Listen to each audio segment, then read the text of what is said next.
똑같아요. 자, 세법은 다음에 있고요. 그 다음에 학계로는 네이버 카페에 있습니다. 아직 학계로는 지금 아직 기존에 있는 자료만 올려져 있고 새롭게 안 했어요. 그래서 원래는 다음에다 같이 하다가 학계로는 다 분리시켰어요. 분리시켜가지고 네이버 카페에 있는데 요게 이제 자료가 앞으로 이제 문제라든지 계속 올라갈 거예요. 올라가고 자료 할 겁니다.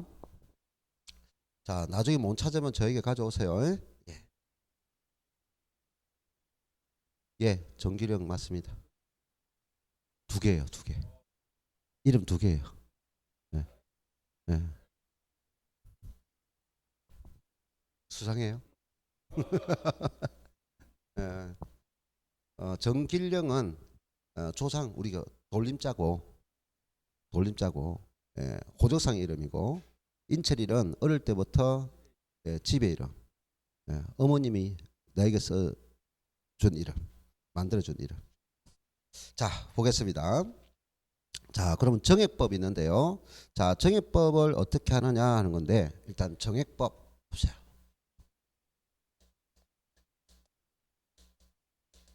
자, 정액법은 그 말대로 매년 매해 감가액이 일정하다. 매년 뭐가 일정하다? 감가 금액이 일정하게. 일정을 다르게 하면 뭡니까? 균등하게 계산되는 것. 매년 감가액이 균등하게 계산되는 것 있습니다. 자, 그러면 이렇게 있을 때, 자, 이것이 건물이 신축된 시점이에요. 신축 있어요. 그럼 여기서 여기까지 전체 기간을 뭐라 했나요? 사용 기간 있어요. 내용 연수가 있어요. 그럼 내용 연수가 끝났다. 이 내용 연수가 끝날 때 우리가 자동차를 타고 다니다가 이제 더 이상 내가 못 타겠어. 그럼 폐차시키죠. 그럼 폐차시키면 옛날에는 처음에 돈을 주고 했는데 돈을 조금 받습니다. 우리나라 자동차를 동남아시아에 그 부품이라 그런 걸 수출하기 때문에 일부 돈을 받아요. 그럼 결과적으로 무슨 말이냐? 신축 시점 가격이 있겠죠. 요 신축 시점 가격이 내용 연수가 끝난 시점에 오히려 받는 가격이 있어요. 그걸 우리가 잔존 가치라고 해요. 잔존이 뭐죠? 남았다는 뜻이잖아요. 그래서 잔존 가치입니다라고 하는 거예요. 됐나요? 자, 그러면 신축 시점 가격이 1억이라고 생각해 보세요.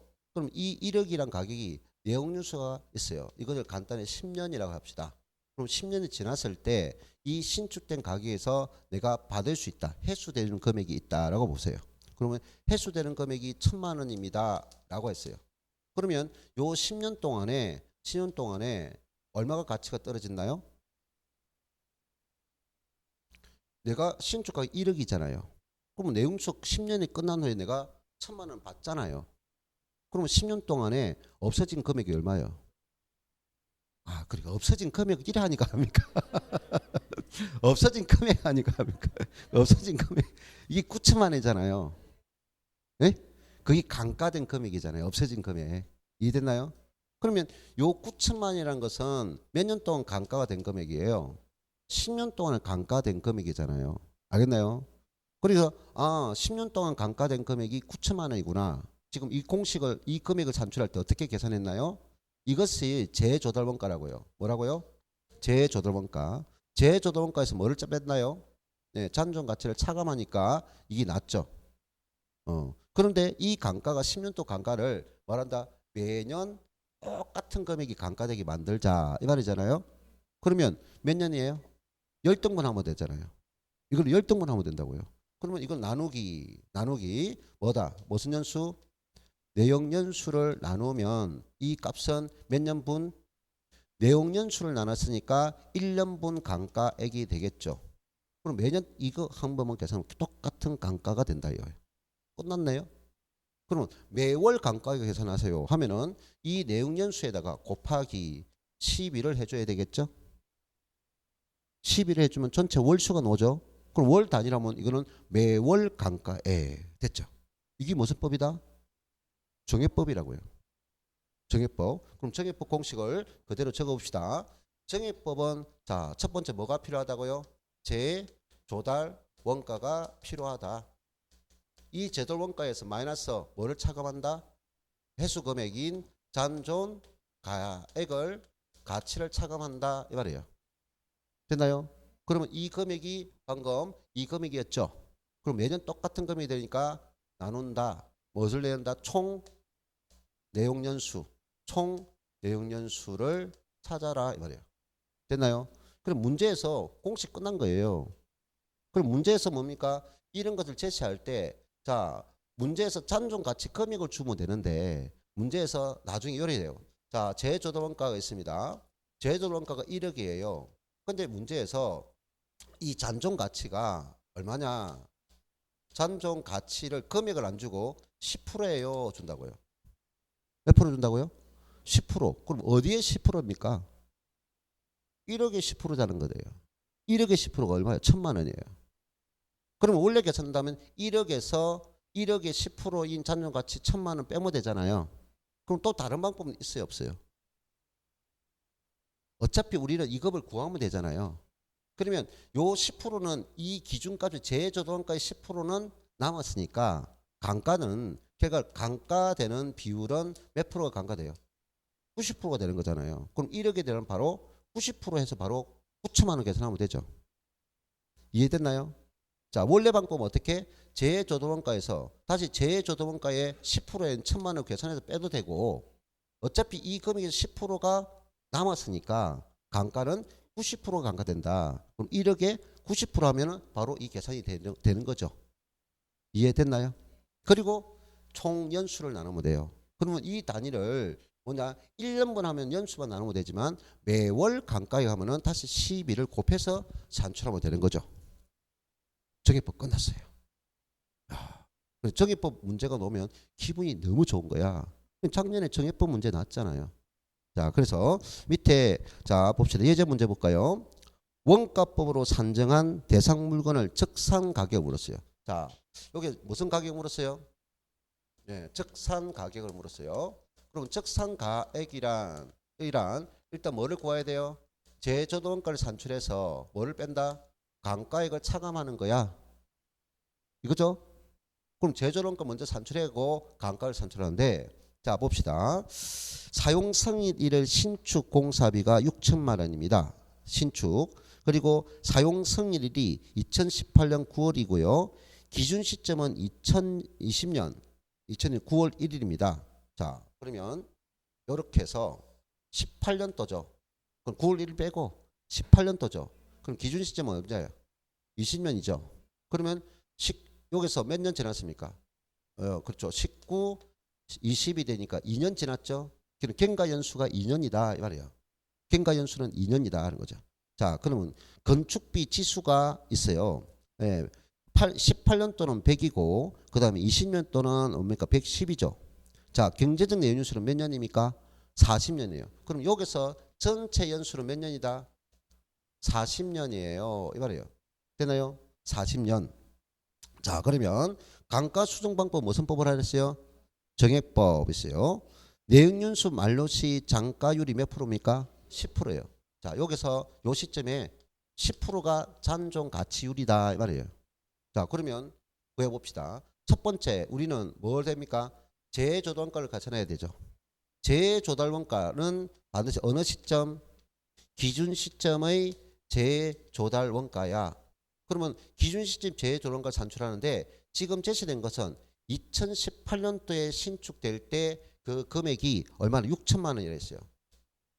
6천만 원. 됐나요? 그럼 이거는 신축 시점이 되니까 기준 시점을 돌려야 되죠. 그럼 곱해야 되죠. 됐나요? 그럼 아까 우리가 무슨 법이 있다 했어요? 지수법이 있고 변동률법이 있는데 여기는 뭐야? 지수를 두 개 줬잖아요.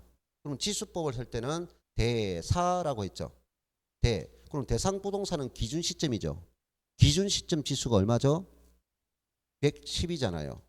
그러면 사례 부동산이죠. 사례 부동산은 거래 시점이죠. 그럼 신축 시점은 100이죠. 그러면 1.1이잖아요. 그럼 1.1이 되니까 이 재조달원가는 얼마 됩니까? 6,600이 됩니까? 6,600만 원이 재조달원가가 산출됐어요. 자, 그러면 여기 재조달원가 산출됐다. 자, 그러면 공식 이제 정액법 들어가야죠. 강가액을 계산해죠. 이거 계산했어요. 6,600. 그럼 강가액을 하는데 정액법이라고 했어요.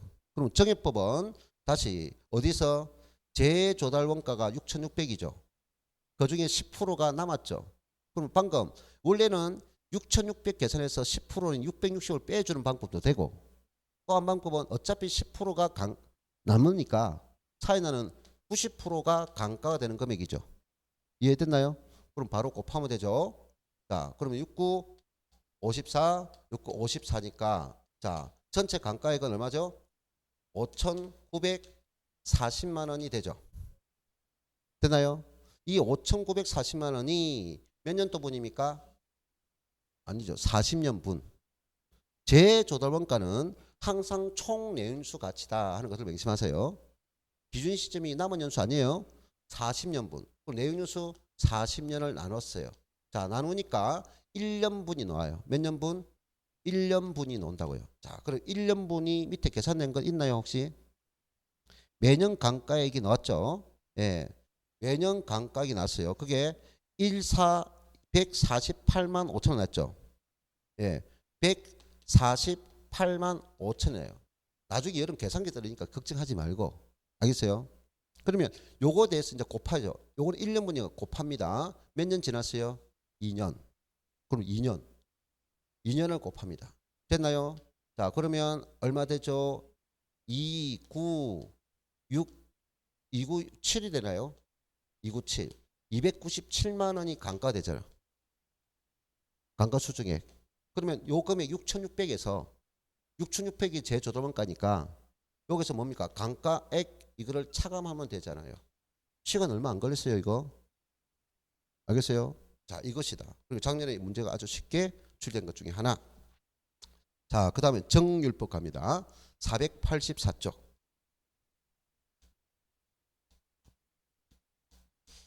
자, 484쪽에 정액법이 아니고 이제 정률법이에요. 정률법은 우리가 뭐보다는 정액법보다는 좀 계산이 복잡한데요. 자, 정률법에 의해서는 이 공식 자체가 매년 강가액을 구할 때, 매년 강가액을 구할 때 공식 자체가 재조달 원가에서 뭐에서 재조달 원가에서 마이너스 강가액입니다. 강가액. 그럼 이 강가액은 전년도까지의 강가액이에요. 전년도까지의 강가액이라고요. 그럼 누계라고요. 누계. 다시 뭐라고요? 누계액입니다. 자, 여기다가 곱하기 정률 있습니다. 정률. 정률을 곱하면 이게 매해 강가액이 나와요. 강가액. 요 정률은요 변하지 않아요. 일정합니다. 균등합니다. 한번 결정되면 자, 정률은 뭘 한다고요? 일정합니다. 자, 그러면 이거를 보세요. 재조달원가는 한번 결정하면 역시 변하지 않아요. 그러면 방금 내가 이 강가 수정액을 뭡니까? 전년도까지라 했죠. 강가되기 전에 전년도, 앞에 연도까지의 강가액이라고 해요. 그래서 일명 우리는 누계액이라 한다고. 누계는 합친 금액이다 말이에요. 그럼 이 금액은 고정되어 있는데 이것이 매년 올라가겠죠.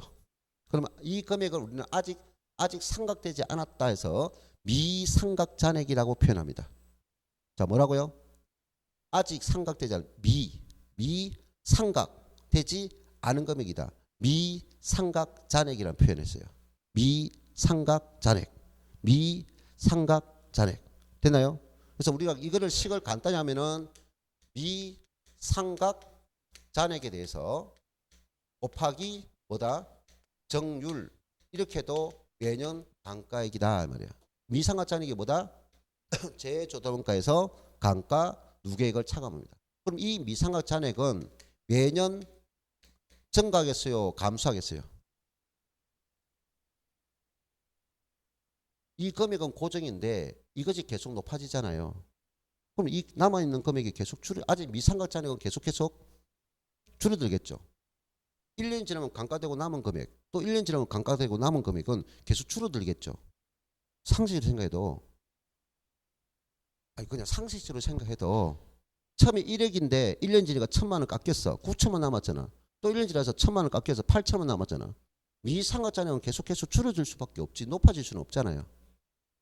그래서 매년 이 미상각 매년 뭡니까? 체감한다. 뭐라고요? 체감한다, 감소한다 이 말이에요. 체감, 감소한다, 체감한다 이 말이에요.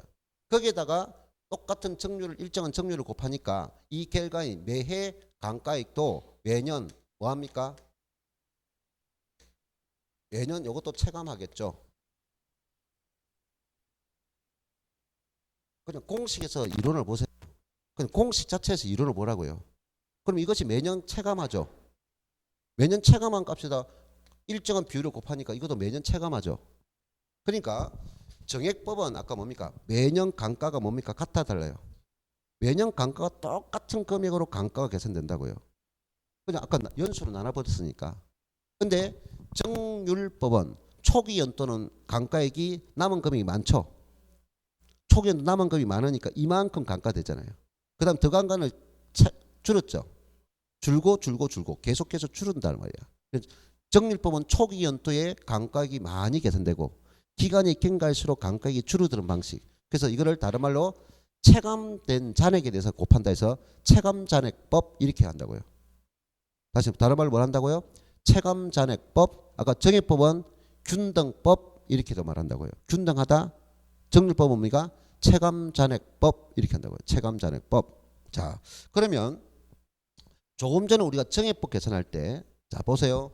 정액법 계산할 때 경과연수에 대한 경과기간에 대한 감가 수정액을 계산할 때는 매년 감가액이 일정했죠. 그럼 연수만 곱하면 감가 누계액이 계산됐죠. 아주 간단해요. 계산이. 근데 방금 이 정률법은 매년 감가 금액이 같아요, 달라요? 매년 감가 금액이 달라요. 다르니까 일정 기간이 경과된 후에 일정 기간이 경과된 후에 이 경과 기간에 대한 감가 누계액을 계산하면은 원론적으로 한다면 매년 경과액을 계속 계산해 더해줘야 된다고요. 그럼 여러 번 계산해서 더해줘야 되니까 좀 복잡하겠죠. 그래서 정액법보다는 정률법이 훨씬 복잡한 계산이다. 그런데 감가 누계액을 산출하는 것은 좀 복잡더라도, 네? 감가 누계액을 산출하는 좀 복잡더라도 우리가 바로 적산 가격을 구하는 것은 오히려 쉬워요. 적산 가격을 구하는 것은 오히려 쉽게 산출할 수가 있습니다. 자, 그래서 그 484쪽에 보면 C에 계산 방식 있죠. 계산 방법 해가지고 표 있죠. 매년 감가액은 뭐라고요? 전년 말 미상각 잔액이라 했죠. 방금 미상각 잔액은 뭐라고요? 재조달원가에서 감가 수정액을 차감한 것이 미상각 잔액이라고요. 거기에다가 감가율, 이 감가율이 뭐다? 정률에 관한 감가율이라고요. 자, 그러면 적산 가격은 재조달원가에서 감가 수정을 빼는 거죠. 원래는 이해됐나요? 감가 수정을 차감하는데 정률법에서 감가 수정을 차감할 때는 재조달원가에서 뭐를 뺀다고요? 방금 원래는 적산 가격이란 재조달원가에서 뭐를 차감한다고요? 감가 금액을 빼야 된다 했잖아요. 감가금을 빼는 거야. 됐나요? 그러면 그걸 차감하고 남은 값이 뭡니까? 적산 가격이잖아요.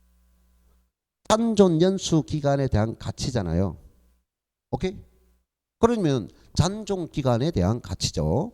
그래서 재조달 원가 곱하기 전년 대비 장가율 n제곱 돼 있죠. 전년 대비 장가율에 대한 n제곱을 곱하면 된다. 그러면 전년 대비 장가율, 문제에서 전년 대비 장가율이 몇 프로입니다 라고 줄 수도 있고, 그 다음에 요 재조달원가 곱하기 전년 대비 장가율은 1 마이너스 매년 감가율이, 예? 아까 장가율이 뭐예요? 장가율이 현재 남았다는 거예요. 시간이 지나서 현재 남은 가치란 말이에요. 장가율이라는 것은 뭡니까? 다시 내가 복선 가격이라, 아까 요 그림 다시 보세요. 이거를 논리를 하면 아주 이게 왜 계산식이 이렇게 만들어지지 않는다고요. 자, 재조달, 요 전체 기간은 무슨 가격이라고요? 재조달 원가 금액이야. 그럼 이거는 경과 기간이죠. 경과 기간은 뭐야? 감가되는 금액이죠. 이해되나요? 그러면 재조달 원가 전체 기간에서 감가액을 차감하면 남은 것은 무슨 기간에 대한? 잔존 연수에 대한 남은 가치죠. 그러면 요 시점에서 요까지 남은 것은 이 전체에서 다시 이 전체에서 요까지는 뭡니까? 강가된 것이고 비율이고 요 기간은 남았다는 거야. 이 시점에서 이 기간까지 남은 가치라고요. 이게 장가율이라고요. 이해됐나요? 장가율이야. 그러면 이것이 1이라고 1. 뭐라고요? 1. 1. 그러면 이 장가는 가치는 제조도반가가 기준이 되는 값이니까 100% 이 1이라고요. 1에서 뭐를 뺀다? 이게 뭐라고요? 강가율이죠. 방금 설명했는데 제조달 원가에서 강가액을 뺀 것이 남은 기간 가치잖아요. 이게 복선 가격, 적선 가격이잖아요. 그대로 공식을 보세요. 그러니까 이것을 비율로 환산하니까 기준이 되는 거 100% 1이잖아요. 맞아요. 그래서 강가된 비율 있죠. 그럼 강가 비율을 빼는 거야. 강가 비율을 차감한 것인 뭐 남은 기간 가치잖아요. 이 장가율이잖아요. 이해됐나요? 이게 잔존 가치래요. 그럼 잔존 가치에 대한 뭐다? N 뭐 경과 연수를 해줍니다. N은 뭐다? 조심할 것 경과 연수입니다. 잔존 연수가 아니에요. 조심할 것은 경과 연수다 하는 것을 말해요. 경과 연수. 자, 안쪽에 뭐다고요? 장가율이고 1 뭐한 거? 강가율을 뺀 것은 뭐다? 그런 장종 가치율이고 장가율이고 거기서 N은 뭐다? 경과 연수입니다. 됐나요? 이거를 계산한 거예요. 자, 그래서 이 계산 문제는 28회 때 나왔는데요. 자, 밑에 예제 원가법에 의한 공장 건물을 적산 가격을 구하랬죠. 네, 적산 가격을 했죠. 자, 또 계산 문제는 그냥 확실히 명확한 답이 있기 때문에 오히려 이론보다 훨씬 답이 명확하다, 쉽다는 거예요. 네, 손을 안 대면 안 돼요. 할 수 있어요. 자, 신축 공사비가 얼마 되죠? 8천만 원 돼 있죠. 그리고 준공 시점이 15년이고 그 다음 기준 시점은 17년입니다. 건축비 지수가 있고요. 전년 대비 장가율이 70% 있어요. 그럼 신축 공사비는 준공 당시 재조달 원가로 측정하며 강가 수정 방법은 공장 건물 설비에 가까운 점을 고려해서 무슨 법을 한다? 정률법을 하세요. 자, 그러면 설명은 이렇게 되겠죠. 요렇게 되겠고, 자, 요 신축 시점이 몇 년도에 신축됐습니까? 15년이고 기준 시점은 17년이니까 16, 17 역시 몇 년 경과됐어요? 2년 경과됐어요. 되나요? 2년 경과됐어요. 자, 그리고 정률법인데 요 시점에 얼마 가격이 됐어요? 8천만 원 했죠. 8천만 원. 자, 그러면 적산 가격을 구하서 했는데, 자, 항상 우리는 뭘 시작해야 됩니까? 재조달 원가를 구해야 되죠. 재조달 원가는 항상 앞에 뭘 항상 생각해요. 재조달 원가 떠날 때는 항상 무슨 시점? 기준 시점입니다. 이런 걸 항상 생각하세요. 그러면 기준 시점을 8천만 원은 기준 시점 가격이 아니죠.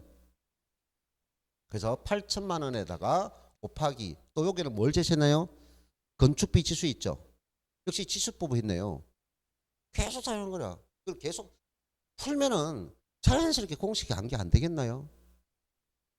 안 그래요? 계속 똑같이 노는데 아 이거 놓으면 이건 무조건 찾는다. 그럼 그럼 대상부동산은 무슨 시점? 기준 시점. 기준 시점 지수가 얼마 돼 있나요? 125. 2017년이니까.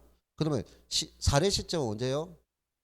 100. 그럼 1.25를 곱하면 된다는 거죠.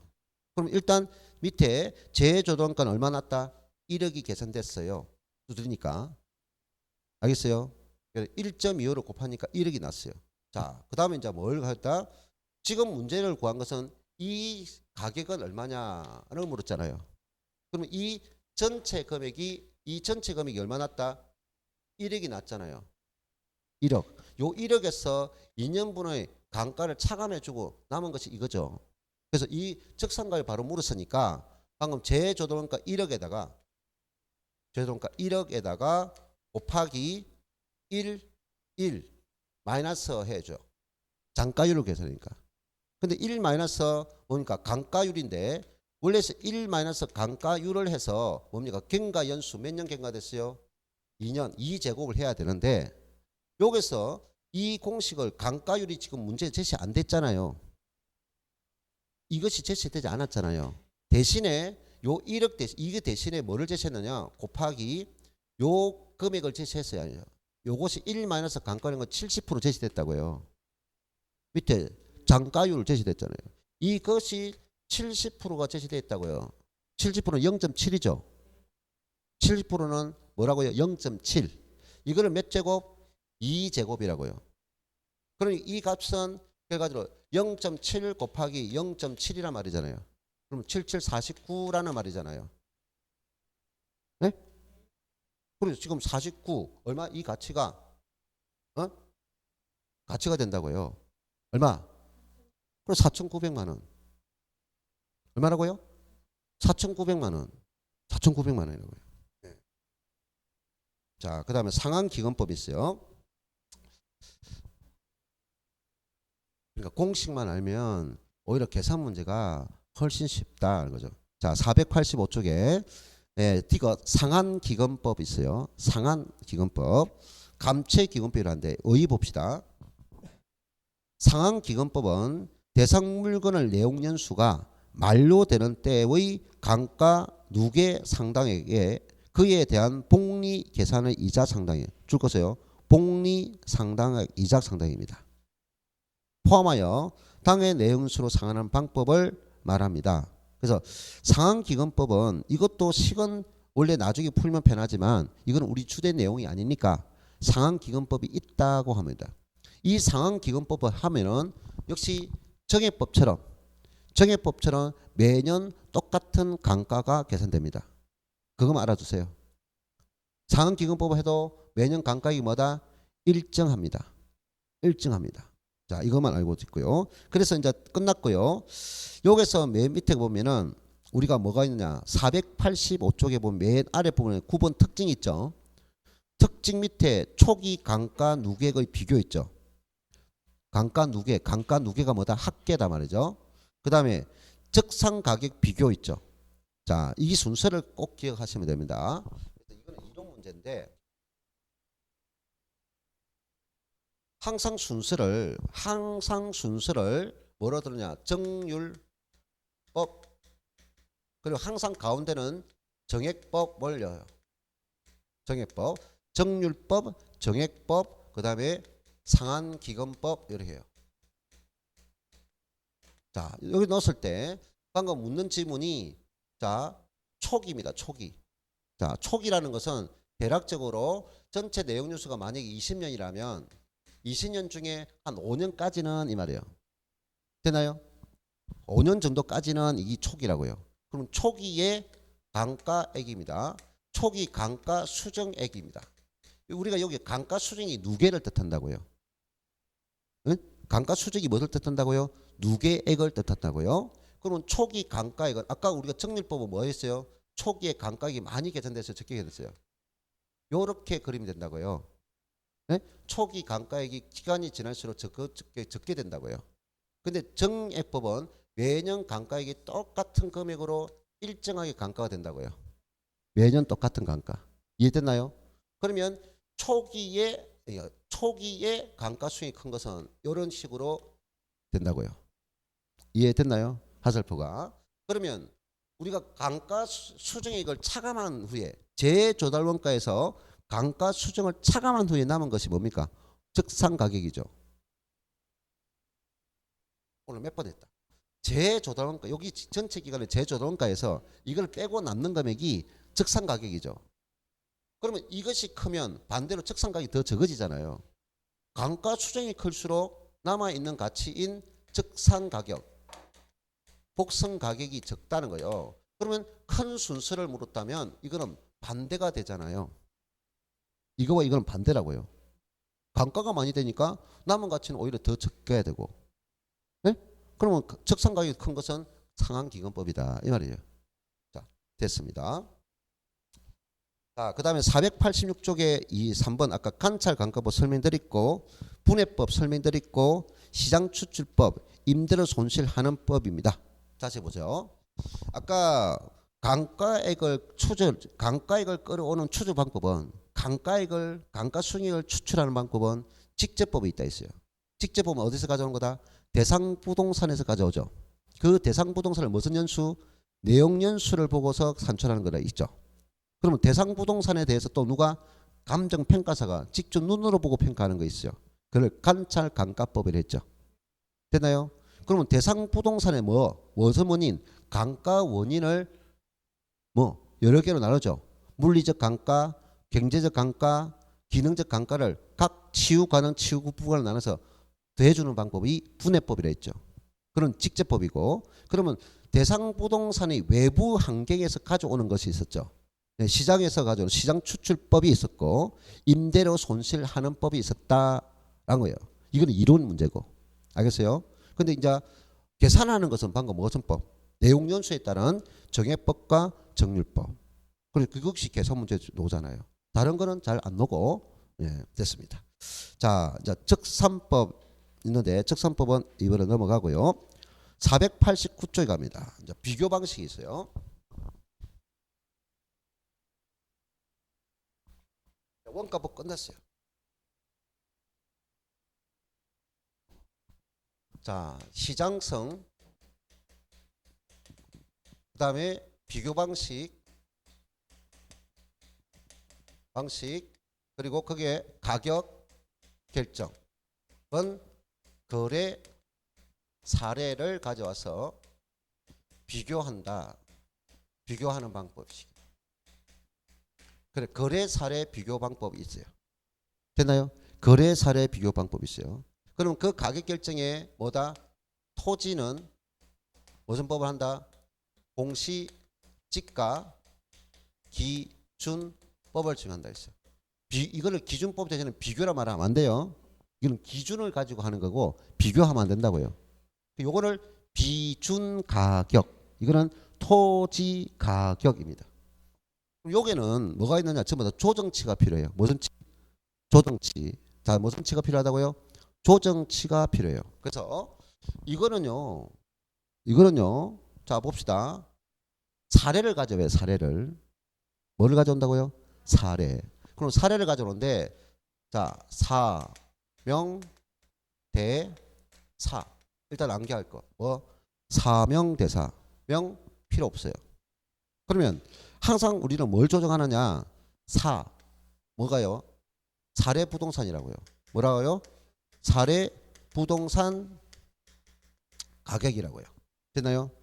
이 사례 부동산 가격을 전부 다 조정합니다. 조정할 때는 뭐와 무엇을 비교해서 조정해야 됩니까?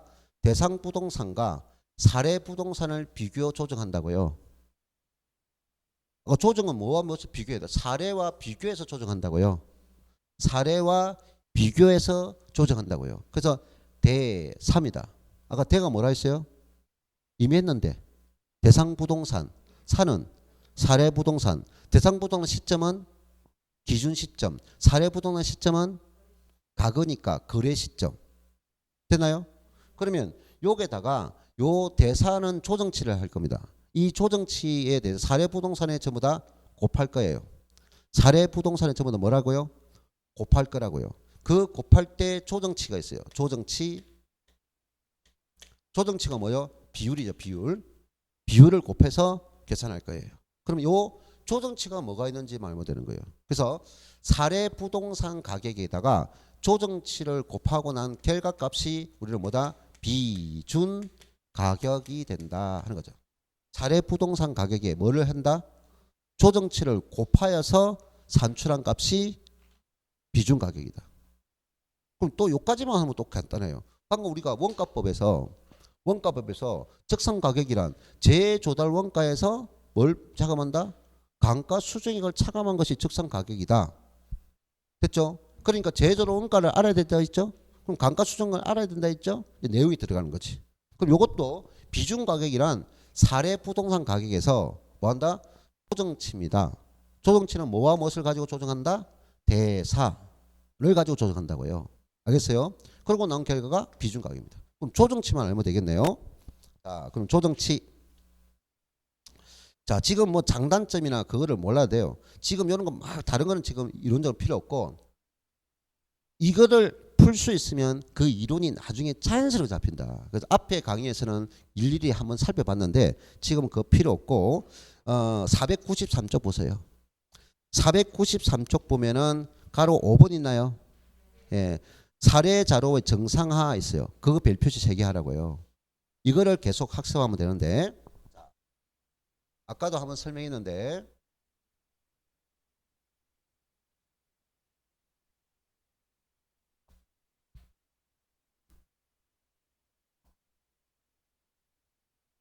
자, 이 조정치는 순서가 있어요. 무조건 하는 게 아니고 순서가 있습니다. 그래서 자, 사, 시, 지, 개, 면.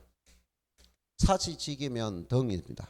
요 두 개를 합쳐서는 우리가 다른 말로 가격 형성 요인입니다. 형성 요인입니다. 라기도 해요.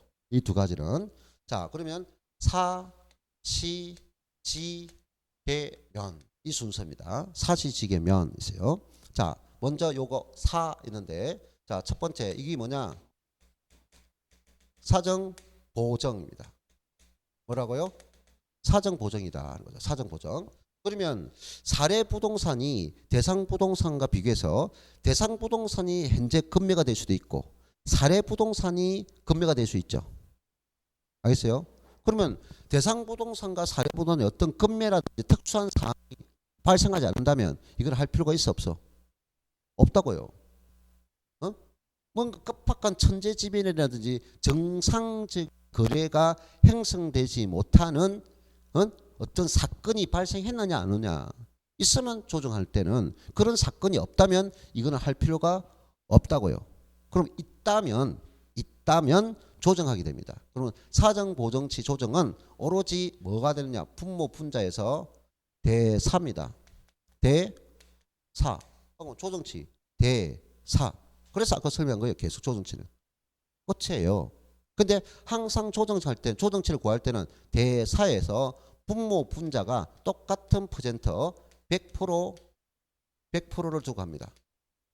뭘 준다고요? 기준을 퍼센트로 조정치니까 100% 합니다. 근데 우리 계산할 때는 어차피 100을 두면 된다고요. 100. 그러면 사례 부동산이 뭡니까? 감액될 수도 있고 사례 부동산이 높아지게 거래될 수 있고 아니면 대상 부동산이 높게 거래될 수 있고 대상 부동산이 낮게 거래될 수 있어요. 그럼 자, 그래서 여기다가 플러스 마이너스가 될 수 있고 요것도 플러스 마이너스 퍼센트가 됩니다. 요거는 이제 주를 잘 보고 어디에 조정할 거냐만 보면 돼요. 됐나요?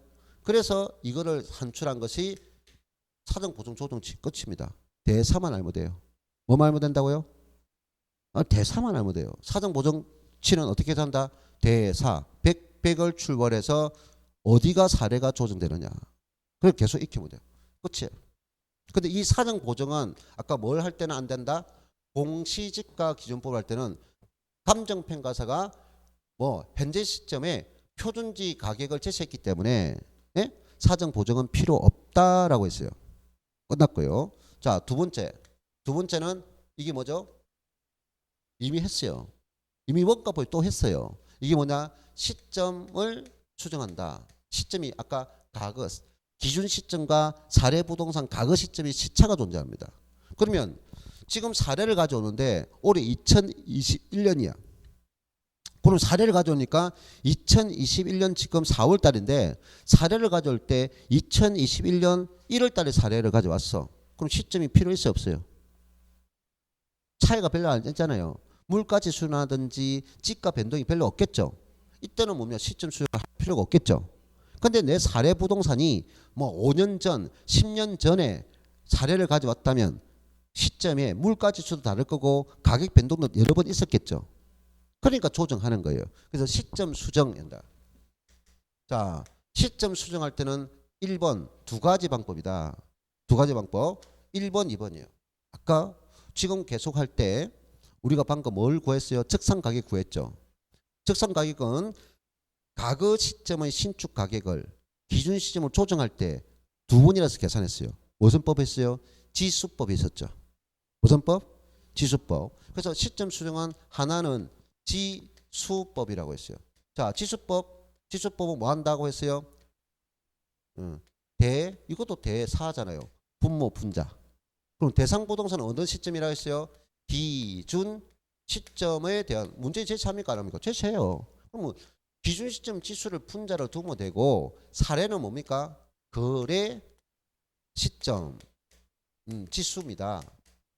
지금 이제 한 번 듣는 게 아니고 여러 번 듣다 보면 자연스럽게 안 들어가겠어요 이거?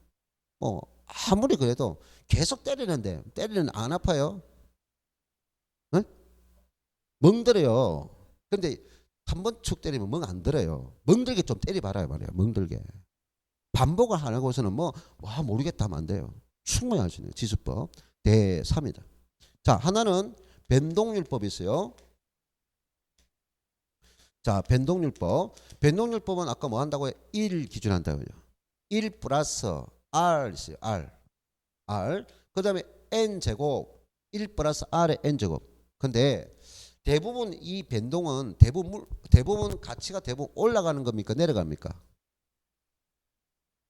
네? 부동산 가치는 인플레이션 때문에 대부분 올라오잖아요. 그래서 변동되는 것이 대부분 올라오는 겁니다. 물론 마이너스가 될 수 있어요. 그래서 이거는 마이너스 R이 될 수 있고 플러스 R이 될 수 있습니다. 마이너스 R이 될 수 있고 플러스 R인데 대부분 우리 문제는 올라가는 것을 하니까. 그래서 이거를 R이 뭐라고요? 변동률 이랬어요. 자, R이 뭐라고요? 예, 변동률 율이에요. 근데 여기서 항상 조심할 것은 이 N은 기간이 아니에요. 기간이 아니고요. 즉 과거에서 현재까지는 몇 번 변동이 있었느냐? 변동 횟수예요. 자, 끝났어요. 내가 강조하는데 일단 이해만 되면 문제는 쉽다. 그럼 안 되고 있으면 이거는 너무나 힘들다. 찾아내지는 못해요. 그냥 알면은 엄청 쉬운 것이다 하는 거죠. 자, 그 다음에 세 번째요. 세 번째 이 G가 뭘까요? 지역 요인 비교 있어요. 자, 그러면 지역 요인 비교치입니다. 이 지역 요인 비교는 자, 역시 공식이 똑같아요. 유일하게 변동률뿐만 분모 안 써요. 다시 유일하게 변동률뿐만 분모 분자를 안 써. 그럼 나머지는 다 분모 분자를 써. 그러면 이 지역 요인도 내 대상 부동산이 위치하고 있는 지역이 인근지역이랬죠. 대상 부동산에 속해 있는 지역이 인근지역이랬죠. 그럼 사례 부동산을 인근지역에서 같다면 지역이 같습니까 다릅니까? 같아요. 그럼 지역이 같으면 조정할 필요가 있어요 없어요? 없어요. 그럼 그대로 1이 되는 거예요. 1. 근데 다른 지역에서 가져왔어요. 그럼 지역 요인이 다르겠죠? 그럼 조정하라는 거야. 이게 지역 요인. 다시 지역 요인은 대상 부동산이 있는 지역이 뭐냐? 인근 지역이에요. 그 인근 지역에서 사례를 가져왔다면 윗지역이 같기 때문에 조정이 필요 없다고요. 그럼 유사 지역에서 가져왔다면 조정을 합니다. 그 조정치는 똑같아요. 뭐 한다? 대4입니다. 지금 한 10번을 했겠다. 대4. 네? 대4. 대는 뭐라고요? 대상 부동산. 사는 뭐라고요? 사례 부동산. 대상 부동산 플러스 100을 출발한다고요. 됐나요? 그러면 거기에서 플러스 마이너스 퍼센트 플러스 마이너스 퍼센트. 그래서 이 값을 가지고 조정치를 계산한다. 됐나요? 조정치를 계산한다 하는 겁니다. 자, 그러면 이것이나 같다고요. 뭐 개별 요인 비교도 똑같다 이 말이에요. 지역 요인 비교 조정이나 개별 요인 조정이나 둘 다 대4라고요. 방법은 똑같다. 단 이 지역 요인 할 때 또 말합니다. 대상 부동 사례 부동산이 어느 지역에 가서 했을 때 대상 부동산이 속해 있는 인근 지역에서 가져갈 때는 조정한다 안 한다? 안 한다. 왜? 조정치가 1이 되기 때문에. 조정이 없기 때문에 100분의 100은 1이죠. 이 말이에요. 자, 개별 요인 조정도 똑같다 이 말이에요. 자, 그다음에 다섯 번째가 뭐죠? 면적이에요. 면적. 자, 내 부동산과 대상 부동산이 면적이 다르다면 면적이에요. 그러면 이 면적 비교치는 면적과 면적을 비교하는 거예요. 100을 출발하지 않는 거예요. 근데 분모 분자가 대사입니다는 걸 똑같아요. 그러면 대상부동산 면적. 대상부동산 면적. 사는 사례부동산 면적. 면적과 면적을 해가지고 조정치를 계산하면 되는 거예요. 그러면 이런 조정치를 다 산출해서 곱하면 됩니다. 자, 뭐 한다고요? 곱한다는 거예요. 되나요? 곱합니다. 그러면 우리가 분수와 분수끼리 곱할 때 어떻게 해야 되느냐 하는 것을 이 논리만 조금 익히면 되는 거예요. 자, 예를 들면 조정치가 100분의 120이 났어요. 한 개 조정치가. 곱하기 됐나요? 네, 100분의 110이 한 개 났다고 봅시다. 그리고 곱하기 120분의 100이 됐어요. 자, 그러면 이 조정치를 계산할 때는 어떻게 할까요? 할 때, 자, 곱셈이에요. 곱셈은 분모 분자가 약분된다는 겁니다. 곱셈은 분모 분자가 약분될 겁니다. 그럼 원래는 분모를 다 곱할 거예요. 100 곱하기 100 곱하기 120 곱할 거예요. 그것이 분모 값이에요. 다시 분수를 곱할 때, 다시 들으세요. 분수를 곱할 때, 자, 뭐 한다고요? 분모끼리 다 곱한 결과값이고, 분자는 분자를 다 곱해서 분자값이 될 거예요. 알아듣나요? 더하는 것이 아니라 곱할 거예요. 그게 분모 총액이 되고, 분자도 곱한 값이 분자 총액이 될 거예요. 근데 어차피 분모 분자가 곱하는 값이니까 분모 분자에 곱하더라도 같은 숫자는 약분된다고요. 그럼 요게 120 있죠. 120 있다. 그럼 여기도 120 있죠. 그럼 이거 없애버리면 돼요. 되나요? 없애버리면 된다고요. 그럼 요게 100이 있죠. 그럼 여기도 100이 있죠. 없애버리면 돼요. 결과는 이기라고. 1.1이라고요. 1.1. 얼마라고요?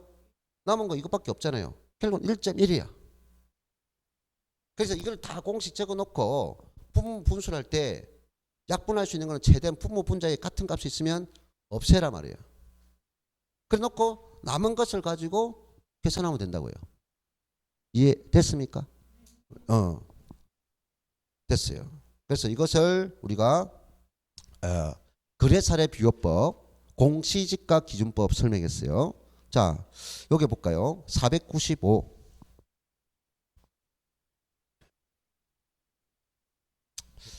자, 495쪽에 보면은 그게 예제 문제가 있죠. 확인했습니까? 예, 예제 문제. 감정평가의 대상이 되는 부동산과 거래사례 부동산의 개별 요인 항목별. 자, 쭉 보죠. 무슨 요인입니까? 개별 요인입니다. 개별 요인 항목별 비교 내용이 다음과 같을 경우에 상승식이 있어요. 줄 것은 상승식. 예. 우리가 상승식은 뭐 하느냐? 곱한다는 겁니다. 뭐 한다고요? 곱한다 하는 거죠. 그럼 개별 요인도 여러 가지 개별 요인도 그거를 산출해서 곱하는 겁니다. 개별 요인 비교치는 있어요. 자, 주어진 조건의 하나며 결과값은 소수점 4자리까지 반올림한다. 자, 첫 번째는 가로의 폭 구조 등 상태에서 대상 부동산 E 주가 뭐예요? 자, 첫째, 개별 요인 비교치죠. 그럼 개별 요인은 조정은 아까 어찌 한다고요? 대사로 조정한다 했죠. 그러면 첫 번째 놓은 것이 첫 번째 조정치 개별 요인은 대사를 하되 대사를 100을 출발했죠. 근데 주가 뭡니까? 대상 부동산 E 했죠. 확인했나요? 몇 프로? 5% 우세하다. 그럼 어디다가 대상 부동산에 5%를 더하면 된다고요. 그러면 이 조정치는 분모가 얼마고? 100이고 분자는 얼마다? 105가 논다고요. 첫 번째 조정치. 자, 두 번째입니다. 고객의 유동성과 적합성에서 대상 부동산이 3% 열세하다고 했죠. 자, 그럼 두 번째 조정치도 뭐가 됐어요? 대사가 됐죠. 그럼 100을 출발했죠. 주가 역시 뭐가 됩니까? 대상부동산이 했죠. 몇 프로? 3%. 열세. 열세는 마이너스죠. 마이너스 3%. 그럼 이거 조정치는 100분의 97이 되죠. 이해됐나요? 100분의 97. 자, 그 다음에 밑에 형상 및 고전은 동일하니까 조정할 필요가 없고요. 마지막 행정상 규제 정도에서 대상 부동산이 4% 우시하다. 그럼 마지막 조정치도 뭡니까? 대사가 되죠. 얼마 출발하고요? 대사에서 100을 출발했죠. 역시 주가 또 대상 부동산이 했죠. 몇 프로? 4% 우시하다. 그럼 여기다가 4% 더하면 되는 거예요. 이해했어요? 그럼 얼마 된다? 100분의 104가 된다고요. 알겠어요? 이 세 가지를 다 뭐 한다고요? 곱한다는 거예요. 곱한다. 자, 이 세 가지를 다 뭐 한다고요? 곱한다 하는 거예요. 곱한다. 네. 됐어요? 네, 됐습니다. 자, 그런데 방금 요거는 뭡니까? 전부 다 요거는 100이잖아요. 이거는 또 쉽게 해준 거예요. 100인데 소수점을 나누기가 쉽잖아요. 네? 1.05죠. 1.055. 이거는 0.97이죠. 요거는 1.04죠. 전부 다 100이니까. 그리고 계산기에 뭡니까? 얼마? 1.05 곱하기 0.97 곱하기 1.04 곱하면 답이 나오잖아요. 맞죠? 예. 그래서 문제는 딱 풀어놨는데 이거 그래 여러분이 이거를 구하는 게 어려운 게 아니라 분수를 만들어놨는데 이걸 어떻게 풀지? 이걸 한정 고민하는 사람이 있어요. 알겠어요? 그거는 요령을 익히면 된다는 거죠. 자, 그래서 끝났고요. 이제 어디 가느냐? 이제 수익 방식 할 거예요. 무슨 방식? 501페이지 수익 방식. 그래서 마지막 시간에는 수익 방식 설명드리겠습니다.